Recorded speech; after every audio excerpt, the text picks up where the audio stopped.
Welcome to online education. मैं सुजाता आडम आप सबका स्वागत करती हूँ। आज हम एसएससी बोर्ड के कक्षा 9वीं कुमाल भारती में से हम 7वां पाठ कर रहे हैं, जिसका शीर्षक है मातृभूमि का मान। इनके रचयिताकार है हरे कृष्ण प्रेम जी। इनका जन्म 1908 में मध्य प्रदेश में हुआ था। ये कहानी एक एकांकी है।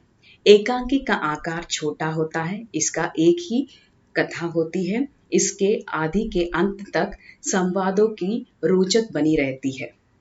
प्रस्तुत एकांकी के माध्यम से प्रेम जी ने स्वाभिमान एकता को बनाए रखने वाले मातृभूमि के लिए बलिदान देने के लिए प्रेरित किया है। तो चलिए देखते हैं मातृभूमि का मान। पात्र परिचय। राव हेमू बूंदी के शासक, अभय सिंह मेवाड़ के सेनापति, महाराणा लाखा मेवाड़ के शासक, वीर सिंह मेवाड़ की सेना का एक सिपाही जो बूंदी का रहने वाला था। चारनी तथा वीर सिंह के साथी। पहला दृश्य। राव हेमू मेवाड़ के सेनापति अभय सिंह के बात कर रहे हैं। अभय सिंह। महाराव सिसोदिया वंश हाड़ाओं को आदर और स्नेह की दृष्टि से देखते हैं। राव हेमू। तो फिर आप बूंदी को मेवाड़ की अधीनता स्वीकार करने की आज्ञा लेकर क्यों आए हैं? अभय सिंह। महाराज, हम राजपूतों की छिन्न भिन्न असंगठित शक्ति विदेशियों का किस प्रकार सामना कर सकती है, इस बात की अत्यंत आवश्यकता है कि हम अपनी शक्ति एक केंद्रित के अधीन रखें। राव हेमू। और वह केंद्र है चित्तौड़। अभय सिंह। महाराज, आज राजपूतों को एक सूत्र में गुंथे जाने की बड़ी आवश्यकता है और जो व्यक्ति यह माला तैयार करने की ताकत रखता है वह है महाराणा लाखा। राव हेमू। ताकत की बात छोड़ो अभय सिंह, प्रत्येक राजपूत को अपनी ताकत पर नाज है। अभय सिंह। किंतु अनुशासन का अभाव हमारे देश को टुकड़ों किए हुए है। राव हेमू। प्रेम का अनुशासन मानने को हाड़ा वंश सदा तैयार है, शक्ति का नहीं। बूंदी स्वतंत्र राज्य है और स्वतंत्र रहकर ही वह महाराणाओं का आदर कर सकता है। आधीन होकर किसी की सेवा करना वह पसंद नहीं करता। अभय सिंह। तो मैं जाऊं? राव हेमू। आपकी इच्छा। दोनों का दो तरफा प्रस्थान। पट परिवर्तन। दूसरा दृश्य। स्थान चित्तौड़ का राजमहल। महाराणा लाखा बहुत चिंतित और व्यथित अवस्था में टहलते रहते हैं। लाखा। इस बार मुट्ठी भर हड़ाओं ने हम लोगों को जिस प्रकार पराजित किया और विफल किया, उसके मेवाड़ के आत्मगौरव को कितना ठेस पहुंचा है, यह मेरा हृदय जानता है। अभय सिंह का प्रवेश और महाराणा को अभिवादन करना। अभय सिंह। महाराणा जी, दरबार के सभासद आपके दर्शन पाने के लिए उत्सुक है। महाराणा।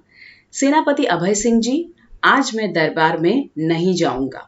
आप जानते हैं कि जब से हमें निमरा के मैदान में बूंदी के राव हेमू से पराजित होकर भागना पड़ा, मेरी आत्मा मुझे धिक्कार रही है। अभय सिंह। हाड़ाओं ने रात के समय अचानक हमारे शिविर पर आक्रमण कर दिया। आकस्मिक दावे के घबरा कर हमारे सैनिक भाग खड़े हुए। इसमें आपका क्या अपराध है और इसमें मेवाड़ के गौरव में कमी आने का कोई ऐसा कारण नहीं है। महाराणा। जो आन को प्राणों से बढ़कर समझते हैं, वे पराजय का मुख देखकर भी जीवित रहे, यह कैसा उपहासजनक बात है। सुनो अभय सिंह जी, मैं अपने मस्तक के इस कलंक के टीके को धो डालना चाहता हूं। अभय सिंह। मेवाड़ के सैनिक आपकी आज्ञा पर अपने प्राणों की बलि देने के लिए प्रस्तुत है। महाराणा। उनके पौरुष की परीक्षा का दिन आ पहुंचा है। महारावबल बापा का वंशज है। लाखा, प्रतिज्ञा करता हूं कि जब तक बूंदी के दुर्ग में ससैन्य प्रवेश नहीं करूंगा, अन्न जल ग्रहण नहीं करूंगा। अभय सिंह। महाराज, छोटे से बूंदी दुर्ग को विजय करने के लिए इतनी बड़ी प्रतिज्ञा करने की क्या आवश्यकता है? अंतिम विजय हमारा ही होगा, किंतु यह निश्चय पूर्वक नहीं कहा जा सकता कि इसमें कितना दिन लग जाएगा, इसीलिए ऐसी भीषण प्रतिज्ञा आप ना करें। महाराणा: आप क्या कहते हैं सेनापति, मेरी प्रतिज्ञा कठिनाई से पूरी होगी? यह मैं जानता हूं और इस बात की हाल के युद्ध में पुष्टि भी हो चुकी है कि हाड़ा जाति वीरता में हम लोगों से किसी प्रकार हीन नहीं है। फिर भी महाराणा लाखा की प्रतिज्ञा वास्तव में प्रतिज्ञा है, वह पूर्ण होनी ही चाहिए। नेपथ्य में गान: ये सागर से रत्न निकाले, युग युग से है गए संभाले, इसके दुनिया में उजाला, थोड़ा मोतियों की मत माला। ये छाती में छेद कराकर एक हुए है हृदय मिलाकर, इनमें व्यर्थ भेड़ क्यों डाला, तोड़ मोतियों की मत माला। गाते गाते चारनी का प्रवेश। महाराणा: तुम कुछ गा रही थी चारनी? तुम संपूर्ण राजस्थान को एकता की श्रृंखला में बांधकर देश की स्वाधीनता के लिए कुछ करने का आदेश दे रही थी, किंतु मैं तो उस श्रृंखला को तोड़ने जा रहा हूं, दो जातियों में दुश्मनी पैदा करने जा रहा हूं। चारनी: यह आप क्या कह रहे हैं महाराज? मैं आपसे निवेदन करने आई हूं कि यद्यपि आप हाड़ा शक्ति और साधनों में मेवाड़ से उन्नत है, फिर भी वे वीर है, मेवाड़ को उनकी विपत्ति के दिनों में सहायता देते रहते हैं।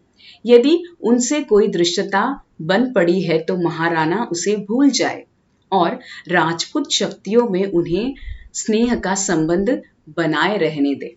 महाराणा: चारनी, तुम बहुत देर से आई। अभय सिंह: चारनी, महाराज ने तो प्रतिज्ञा की है कि जब तक वे बूंदी के गढ़ को जीत न ले, अन्न जल ग्रहण न करेंगे। चारनी: दुर्भाग्य। कुछ सोचकर: महाराणा, मैं ऐसा नहीं होने दूंगी। देश का कोई शुभचिंतक इस विद्वेष की आग को फैलने देना पसंद नहीं कर सकता। अभय सिंह: किंतु महाराणा की प्रतिज्ञा तो पूरी होनी ही चाहिए। चारनी: उसका एक ही उपाय है, वह यह है कि यहीं पर बूंदी का एक नकली दुर्ग बनाया जाए। महाराज उसको विध्वंस करके अपनी प्रतिज्ञा पूरी कर ले। महाराणा, क्या आपको मेरा प्रस्ताव स्वीकार है? महाराणा: अच्छा, अभी तो मैं नकली दुर्ग बनाकर उसका विध्वंस करने अपने व्रत का पालन करूंगा, किंतु हाड़ाओं को उनकी उद्दंडता का दंड दिए बिना मेरे मन को संतोष न होगा। सेनापति नकली दुर्ग बनवाने का व्यवस्था करे। सबका प्रस्थान। पट परिवर्तन। तीसरा दृश्य। चित्तौड़ के निकट तक एक जंगली प्रदेश है। नकली दुर्ग का मुख्य दरवाजा। महाराणा लाखा और सेनापति अभय सिंह का प्रवेश। अभय सिंह: आपने दुर्ग का निरीक्षण कर लिया, ठीक बन गया है ना? महाराणा: निस्संदेह यह ठीक है, बूंदी दुर्ग की हूबहू नकल है। अपमान की वेदना में जो विवेकहीन प्रतिज्ञा मैंने कर डाली थी, उसमें से कुछ छुटकारा मिल ही जाएगा। इसके बाद फिर ठंडे दिमाग से सोचना होगा कि बूंदी को मेवाड़ की अधीनता स्वीकार करने के लिए किस तरह बाध्य किया जाए। शीघ्र ही बूंदी के पठारों पर सिसोदिया का सिंहनाद होगा। अच्छा, अब हम लोग आज के रण की तैयारी करेंगे। महाराणा: किंतु यह रण होगा किससे?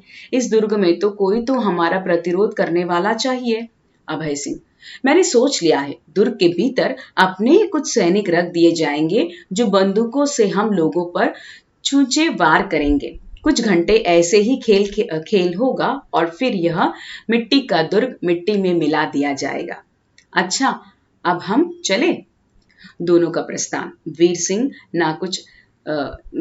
का कुछ साथियों के साथ प्रवेश। वीर सिंह: मेरे बहादुर साथियों, तुम देख रहे हो कि हमारे सामने ही कौन सी इमारत बन गई है। पहला साथी: हाँ सरदार, यह हमारी जन्मभूमि बूंदी का दुर्ग है। वीर सिंह: और तुम जानते हो कि महाराणा इस गढ़ को जीत कर अपनी प्रतिज्ञा पूरी करना चाहते हैं, किंतु क्या हम लोग अपनी मातृभूमि का अपमान होने देंगे? क्या इसे मिट्टी में मिलाने देंगे? दूसरा साथी, किंतु यह तो नकली बूंदी है। वीर सिंह, धिक्कार है तुम पे, नकली बूंदी भी प्राणों से अधिक प्रिय है। आज महाराणा आश्चर्य के साथ देखेंगे कि यह खेल केवल खेल नहीं रहेगा। तीसरा साथी, लेकिन सरदार, हम लोग महाराणा के नौकर हैं, क्या महाराणा के विरुद्ध तलवार उठाना हमारे लिए उचित है? हमारा शरीर महाराणा के नमक से बना है, हमें उनकी इच्छा के व्याघात नहीं पहुंचाना चाहिए। वीर सिंह, और जिस जन्मभूमि की धूल में हम खेलकर बड़े हुए हैं, उसका अपमान भी कैसे सहन किया जा सकता है? जब कभी मेवाड़ की स्वतंत्रता पर आक्रमण हुआ है, हमारी तलवार ने उनके नमक का बदला दिया है। लेकिन जब मेवाड़ और बूंदी के मान का प्रश्न आएगा, हम मेवाड़ की दी हुई तलवारें महाराणा के चरणों में चुपचाप रखकर विदा लेंगे और बूंदी की ओर से प्राणों की बलि देंगे। आज ऐसा ही अवसर आ पड़ा है। पहला साथी, निश्चय ही कोई नकली बूंदी का भी अपमान नहीं कर सकता। जन्मभूमि हमें प्राणों से भी अधिक प्रिय है। वीर सिंह, मेरे वीरों, प्रतिज्ञा करो कि प्राणों के रहते हम इस नकली दुर्ग पर मेवाड़ के राज्य पताका को स्थापित नहीं होने देंगे। सब लोग हम प्रतिज्ञा करते हैं कि प्राणों के रहते इस दुर्ग पर मेवाड़ का ध्वज फहराने नहीं देंगे। वीर सिंह, मुझे आप लोगों पर अभिमान है और बूंदी आप जैसे पुत्रों को पाकर फूली नहीं समाती। जिस बूंदी में ऐसा मान के धनी पैदा होते हैं, उस पर संसार आशीर्वाद के साथ फूल भी बरसाता है। चलो हम दुर्ग रक्षा की तैयारी करें। पट परिवर्तन, चौथा दृश्य। स्थान, बूंदी के नकली दुर्ग का बंद द्वार, महाराणा लाखा और अभय सिंह का प्रवेश। महाराणा, सूर्य डूबने आया, यह कैसे लज्जा की बात है कि हमारी सेना बूंदी के नकली दुर्ग पर अपना झंडा स्थापित करने में सफलता प्राप्त नहीं कर सकी। वीर सिंह और उसके मुट्ठी भर के साथी अभी तक वीरतापूर्ण लड़ रहे हैं। अभय सिंह, हाँ महाराणा, हम तो समझते थे कि घड़ी में खेल खत्म हो जाएगा, लेकिन हमें चूचेवारों का मुकाबला करने के बजाय अचूक निशानों का सामना करना पड़ा। महाराणा, यह भी अच्छी बात ही हुआ कि हमारे इस खेल में भी कुछ वास्तविकता आ गई है। यदि हमें बिना कुछ पराक्रम किए ही दुर्ग पर अपना झंडा फहराने का अवसर मिल जाता तो मुझे जरा भी संतोष न होता, और सच पूछो तो मुझे वीर सिंह की वीरता देखकर बड़ी प्रसन्नता हुई। मैं चाहता था कि ऐसे वीरों के प्राणों की किसी प्रकार रक्षा हो पाती। अभय सिंह, कुछ क्षणों के लिए सफेद झंडा फहराकर मैंने युद्ध रोक दिया है। उसके पश्चात मैं स्वयं दुर्ग में गया और वीर सिंह की उसके साहस के लिए प्रशंसा की। साथ ही उससे अनुरोध किया कि तुम इस व्यर्थ प्रयास में अपने प्राणों को न खो। किंतु उसके उत्तर दिया कि महाराणा ने हाडाओं को चुनौती दी है, हम उस चुनौतियों का उत्तर देने को मजबूर हैं। महाराणा यदि हमारे प्राण लेना चाहते हैं तो खुशी ले, लेकिन हमारे इतने कायर और निष्प्राण नहीं है कि अपनी आंखों से बूंदी का अपमान होता देखें। मेवाड़ में जब तक एक भी हाडा है, नकली बूंदी पर भी बूंदी की ही पताका फहराएंगे। महाराणा, निश्चय ही इन वीरों की जन्मभूमि के प्रति आदर भाव सराहनीय है। यहाँ मैं जानता हूं कि इस लोगों के प्राणों की रक्षा करने की कोई उपाय नहीं है। कितने बहुमूल्य प्राण लेकर भी मुझे प्रतिज्ञा पूरी करनी पड़ेगी।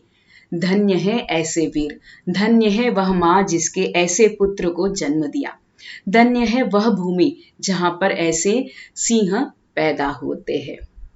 जोर का धमाका और प्रकाश होता है। महाराणा, अरे देखो, अभय सिंह गोलों के वार से वीर सिंह के प्राणे पखेरु उड़ गए। बूंदी के मतवाले सिपाही सदा के लिए सो गए। जाओ दुर्ग पर मेवाड़ की पताकाएं फहराओ और वीर सिंह के शव को आदर के साथ यहाँ ले आओ। अभय सिंह का प्रस्थान। महाराणा, आज इस विजय में मेरी सबसे बड़ी पराजय हुई है। व्यर्थ में, दंभ में आज कितने ही निर्दोष प्राणों की बलि ले ली। चारनी का प्रवेश। चारनी, महाराणा, अब तो आपकी आत्मा को शांति मिल ही गई होगी। अब तो आपके सिर के कलंक टीका धो लिया है। यह देखिए, बूंदी के दुर्ग पर मेवाड़ के सेनापति विजय पताका फहरा रहे हैं। महाराणा, चारनी, क्यों पश्चाताप से विकल प्राणों को तुम और दुखी करती हो? वीर सिंह की वीरता ने मेरे हृदय के द्वार खोल दिए हैं। मेरी आंखों पर से पर्दा हट गया है। चारनी, तो क्या महाराणा अब भी मेवाड़ और बूंदी के हृदय मिलाने का कोई रास्ता नहीं निकाल सकते? वीर सिंह के शव के साथ अभय सिंह का प्रवेश। महाराणा, शव के पास बैठते हुए, चारनी, इस शहदी के चरणों के पास बैठकर मैं अपने अपराध के लिए क्षमा मांगता हूं, किंतु क्या बूंदी के राव तथा हाड़ा वंश के प्रत्येक राजपूत आज भी इस दुर्घटना को भूल सकेगा? राव हेमू का प्रवेश। राव हेमू, क्यों नहीं महाराणा, हम युग युग से एक ही है और एक ही रहेंगे।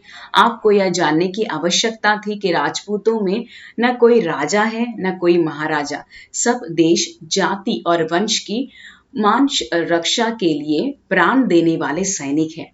हम सबके हृदय में एक ज्वाला रहती है। हम कैसे एक दूसरे के पृथक हो सकते हैं? वीर सिंह के बलिदान ने हमें जन्मभूमि का मान करना सिखाया है। महाराणा, निश्चय ही महाराज, हम संपूर्ण राजपूत जाति की ओर से इस अमर आत्मा के आगे अपना मस्तक झुकाए सब बैठकर वीर सिंह के शव के आगे झुक जाते हैं। तो इस तरह से एक वीर गाथा की कहानी अब हमने खत्म की है। धन्यवाद।